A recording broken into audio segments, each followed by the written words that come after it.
अधिकतर बेटियां आज खाना बनाना नहीं जानती महाराज जी। हाँ, बेटियां भी खाना बनाना नहीं जानती।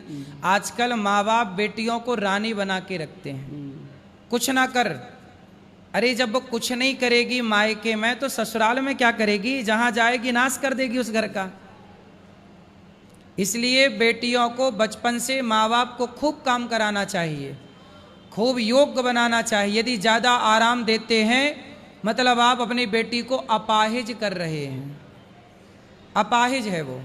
इसलिए बेटियों को इतना काम कराओ, इतना काम कराओ, इतना लिए रहो गैर में कि ससुराल जाती उसे लगे मैं यहाँ के सुखी हो गई, मायका तो अच्छा नहीं था, मायके से त्रस्त हो जाए। आजकल क्या है, ससुराल में लड़कियां टिक ही नहीं रही हैं, ससुराल में टिक ही नहीं रही हैं, सीधा मायके मायके। क्योंकि मायके में काम धाम कुछ नहीं है और ससुराल में थोड़ा सा है बंधन। तो मैं कहता हूं माँ बाप से कि बेटियों से इतना काम कराओ मायके में कि ससुराल जाएं तो वो ससुराल से मायके आने की ना सोचें, उनको लगा ससुराल बहुत अच्छा है, यहाँ कुछ नहीं करना पड़ रहा है। क्योंकि घर में ज़्यादा काम करेंगी तो ससुराल में थोड़ा बहुत काम तो कर ही लेंगी।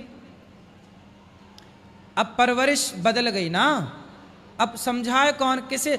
सबको अच्छी बहू चाहिए लेकिन अच्छी बेटी नहीं बना रहे हैं। अरे बेटियां ही तो अच्छी बहू बनेंगी, आप अच्छी बेटियां बनाना शुरू कर दीजिए, अच्छी बहुएं मिलना शुरू हो जाएंगी। अब बेटियां तो अच्छी हैं नहीं, बेटियां तो पापा की परी है, हैं? बिल्कुल उजड्ड हो रही हैं आजकल कुछ बेटियां, मनमुखी आचरण कर रही हैं बेटियां।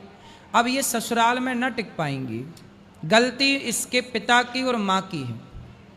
इसलिए आज संस्कारहीन समाज क्यों हो गया? आधुनिकता के चक्कर में पड़ के अपने संस्कारों को भूल गए, सत्संग करना छोड़ दिया, गीता पढ़ना छोड़ दिया, धर्म के रास्ते पर चलना छोड़ दिया, मनमाना आचरण करने लग गई। सूपनखा भी मनमानी थी, वो भी जहाँ मन करे वहाँ जाए। आजकल की कुछ स्त्रियाँ मनमानी हैं, जहाँ मन करे वहाँ जाए। तो सूपनखा का आचरण आ गया, इसलिए सब। और ये समाज को भोगना पड़ेगा। यदि आपने बेटियां गलत बनाई हैं तो बहू गलत मिलेगी, फिर बहू रुलाएगी तो रोना मस्त, फिर वो लगाएगी दहेज का केस, तुम्हें 4 जूता मारेगी तो सहना। क्योंकि वो जो आज बहू है कल तक वो किसी की बेटी ही तो थी, उसके बाप ने सही से परवरिश दी होती तो ये नौबत क्यों आती?